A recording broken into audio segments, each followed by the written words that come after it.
మనందరికీ గంగాదేవి గురించి తెలుసు. కానీ ఆమె భూలోకానికి ఎలా వచ్చింది? బ్రహ్మదేవుడు గంగాదేవిని ఎందుకు శపించాడు? ఆమెకు ఎవరు శాప విమోచనం కల్పించారు? ఒక చిన్న పొరపాటు వల్ల ఎన్ని సమస్యలు వస్తాయి? ఇలాంటి విషయాలన్నిటికీ సమాధానం మనం ఈ కథలో తెలుసుకుందాం. Welcome to my channel info Telugu media. ఒక రోజు బ్రహ్మదేవుడు ఒక మహాసభను నిర్వహించారు. ఆ సభకు ఋషులు, ప్రజాపతులు, దేవతలు ఎంతో మంది హాజరయ్యారు. లోక కళ్యాణం గురించి మాట్లాడుకుంటూ ఉన్నారు. సభ జరుగుతున్న సమయంలో ఒక విచిత్రమైన సంఘటన జరిగింది. సభలోకి హిమవంతుని కూతురు అయిన గంగాదేవి ప్రవేశించింది.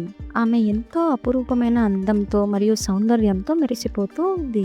గంగాదేవి ఆ సభలో కూర్చుని ఉండగా చతుర్ముఖ బ్రహ్మ యొక్క సభలోకి ఒక పెద్ద గాలి వీచింది. ఆ గాలికి గంగాదేవి యొక్క చీర బయట తొలగింది. అయితే ఈ సన్నివేశాన్ని చూసిన ఋషులు మరియు ప్రజాపతులు బయట తొలగడం చూసి గంగాదేవిని గౌరవిస్తూ అందరూ తలదించుకున్నారు. కానీ అందులో ఒకరైన రాజర్షి మాత్రం గంగాదేవిని కనుతిప్పకుండా చూస్తున్నాడు. గంగాదేవి కూడా అతడిని చూస్తూ ఉండిపోయింది. ఆ సభలో ఉన్నామన్న సంగతిని మర్చిపోయి ఇద్దరి మధ్య ఆకర్షణ ఏర్పడింది.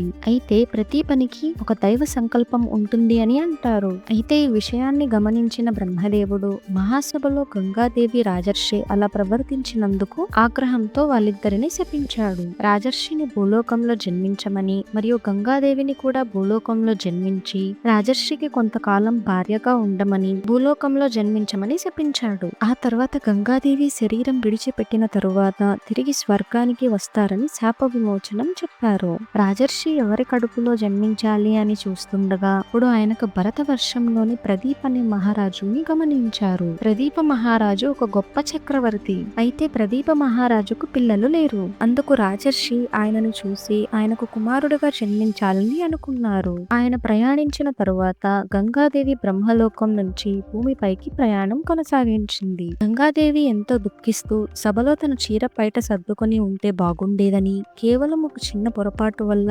రాజర్షికి ఇంత పెద్ద శిక్ష పడిందని, కాబట్టి భూలోకంలో రాజర్షి ఎలా జన్మిస్తాడో తెలుసుకొని ఆయనకు భార్యగా ఉండి శాప విమోచనం తొందరగా పూర్తి చేయాలి అని అనుకునింది. బ్రహ్మలోకం నుండి భూలోకానికి ప్రయాణం ప్రారంభించింది. నెక్స్ట్ వీడియోలో మనం గంగాదేవి ఎలా జన్మించింది, ఎవరిని వివాహం చేసుకుంది మరియు గంగాదేవి తనకు పుట్టిన 7 పిల్లలను నీటిలో విడిచిపెట్టి వారి మరణానికి కారణమయ్యింది అంటారు కదా, అలా పిల్లలను నీళ్ళలో వదిలేయడానికి గల కారణం ఏమిటి, ఇలాంటి విషయాలన్నిటి గురించి మనం నెక్స్ట్ వీడియోలో తెలుసుకుందాం.